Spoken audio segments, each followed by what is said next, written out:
Well, hello there. Welcome to Morning Manna. I'm Pastor Greg. I'm glad that you're joining me today. And we are in the Psalm 46 is where we will drop anchor together. And Psalms 46 through 48 are written in light of God's faithfulness in delivering his people from a foreign foe. And the foreign foe, the foreign enemy in this case was the Assyrians. And the Assyrian army was feared, and they were brutal, and they were hated by the people of the world. And so this Psalm 46, is it's fascinating and beautiful, but it reminds us that God is faithful even when we're surrounded, even when circumstances close in on us. And the Assyrians were closing in on Jerusalem, and they had actually destroyed 48 walled cities in Israel.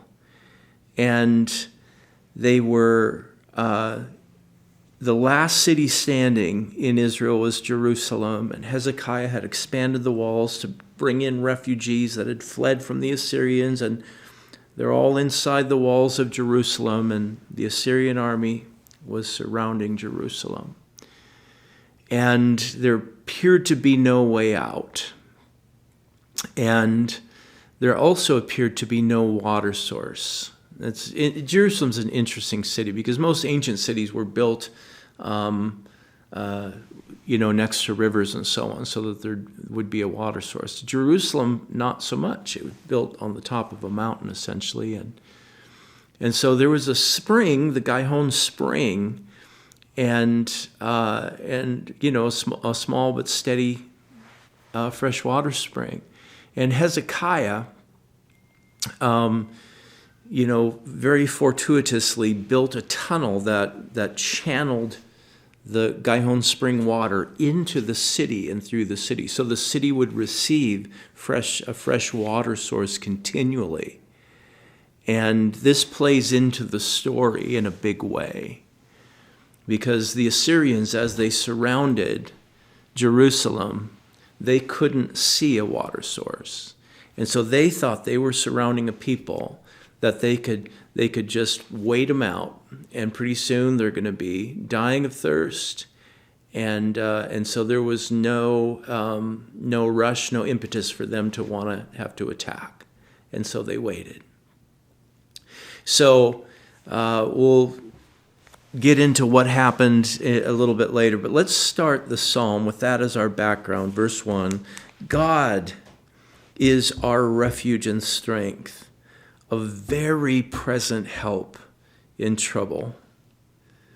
Okay, so there they are. They're surrounded by these physical walls, the walls that Hezekiah built to, protect the people. But the writer says, God is our refuge.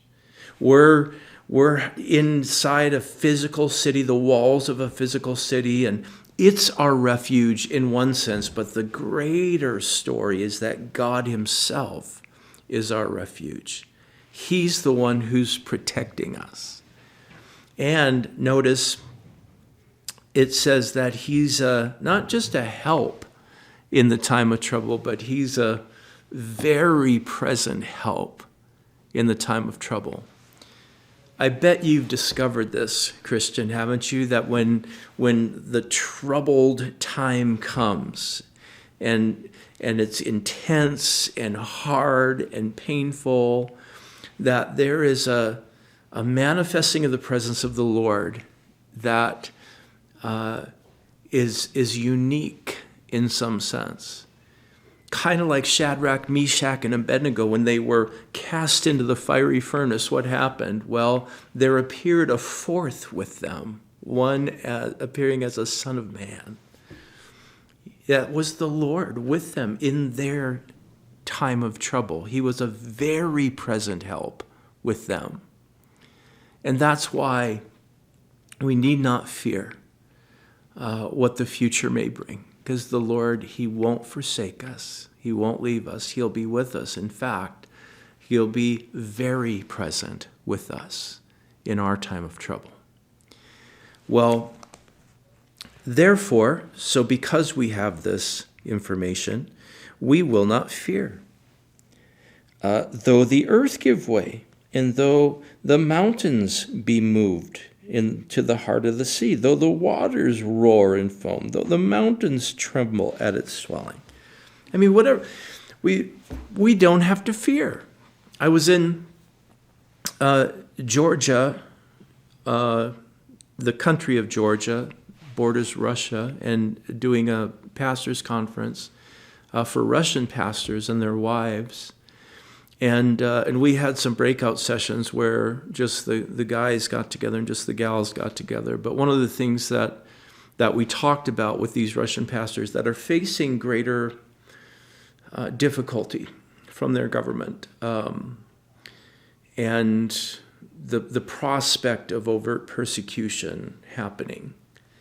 And so we talked about, well, what do you do? You know, one of the pastors said in this discussion, he said, if my family, because he had, wife and children, he said, if my family is in danger, do I leave for their safety, or do we stay for the sake of the church? That's a tough call. I don't think there's necessarily a right or wrong answer to that. Certainly in the Bible, you have Christians fleeing cities because of persecution. That's how the gospel spread initially. But here's the one thing that we felt like God spoke into everybody's heart and mind, was that there isn't a clear, this is the decision you make, but here's what you can count on, is that the Lord will be with you in that moment when that decision needs to be made. And if you are going to be in a place where you are suffering or being persecuted physically, he will give you the grace that you need to endure it. And should they put the sword to your neck and say, deny Christ, that the Lord is going to bless you with the strength to say, no, I will not deny my Lord. And that knowledge, Christian, that the Lord is with you and he will be with you. He is very present in trouble. That's enough for you to face life without fear. Any situation, every situation, Jesus is enough. We'll end here. God bless you guys.